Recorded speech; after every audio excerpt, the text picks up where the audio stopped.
In Dungeons & Dragons 5th edition, hags are typically described as fae or fiends of medium size. Similar to a necromancer that becomes a lich, a hag is typically seen as the final evolution of witchcraft or dark druidism. In the case of the green hag, a witch or druid with strong connection to nature twists and corrupts that connection to bring themselves power, and then uses that power to exert influence on the world around them. Night hags, similarly, are witches that live in the lower planes and make pacts with devils and demons to strengthen their magics. All hags are described as being crafty, vile creatures who use their magic and trickery to prey upon mortals for sustenance. In this minute mythology, we will be focusing on the green hag. The green hag, or Shellycoat, has an AC of 17 and 82 hit points. They have decent stats across the board, with specialized skills in Arcana, Deception, Perception, and Stealth. The green hag can breathe both water and air, which makes sense since they are most commonly found in bogs, marshes, or swamps. They are innate spellcasters with a spell save of 12, and are able to cast Dancing Lights, Minor Illusion, and Vicious Mockery at will. They can also perfectly mimic animal sounds and humanoid voices that they have heard before, prompting an insight check of DC 14 if players grow suspicious. They can make an attack with their claws, which have a +6 to hit and deal 2d8 + 4 damage. The green hag can also use a bonus action to cast an illusion that completely changes how they look, for instance appearing to be a normal humanoid. Players can interact with this illusion to figure out it's fake, or succeed on a DC 20 investigation check to see through it. Green hags can also turn invisible as an action, staying that way until they attack, cast a spell, or otherwise break their concentration. While invisible, they leave no trace of their passage, and can only be tracked through magical means.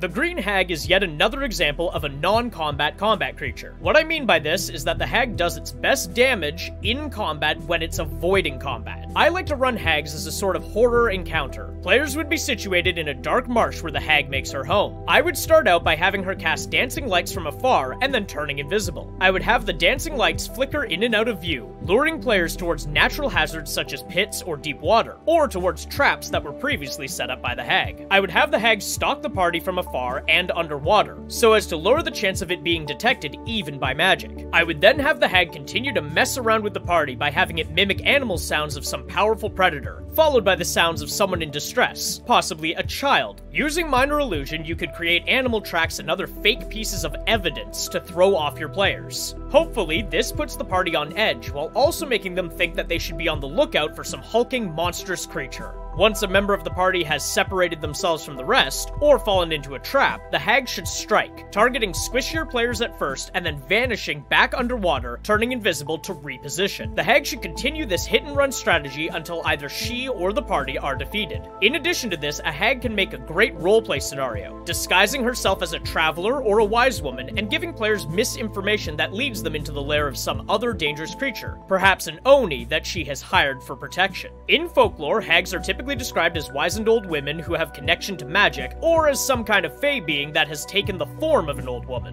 While the most commonly known hag is the old woman witch from Hansel and Gretel, hags also include some deities like the Morrigan, the phantom queen of death from Celtic lore. The term hag originally comes from the Middle English word hagtussa, a term that loosely translates to witch. The word crone is often also used interchangeably with hag, as seen in many modern stories. In most Western European and North American countries, hags are often villains in fairy tales aimed at children to keep them from engaging in dangerous activities. But in traditional Celtic lore, there are both good and bad hags. The Cailleach, for instance, is a hag goddess of growth, life, and the harvest. And the Cailleachan, or storm hags, are seen as conduits for the more destructive aspects of nature. In Irish mythology, hags are often seen as fae sovereigns who represent barren, empty land. But through trials of courage and love, a hero proves themselves worthy of nature's embrace. The hag is then revealed to be a beautiful woman or fae goddess in disguise, and the land is restored to fertile and green, perfect for cultivation and living. This metaphor for putting in the hard work to reap the rewards is very common in Irish mythology. In ancient Greek religions, the three fates are described as hags or crones tied to the underworld, and in the Torah, Lilith is similarly described as an old crone. When comparing the green hag to mythology, we find that they take on more of the fae and nature version, a creature whose form on the material plane is that of a decrepit old woman, but whose powers are linked to the twisting and corruption of nature. Similar to the depictions in medieval literature, the green hag in D&D is a spellcaster and trickster, who uses her connection to the natural world for evil, and consumes mortals to sustain herself.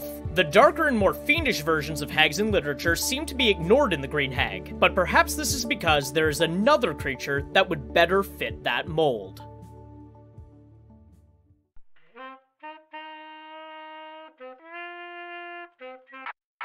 If you enjoyed that video, consider giving it a like and giving me a follow. And for more of my videos, you can find me on Twitch at Moglaroo, YouTube at Moglaroo Streams, and TikTok at Moglaroo Streams as well.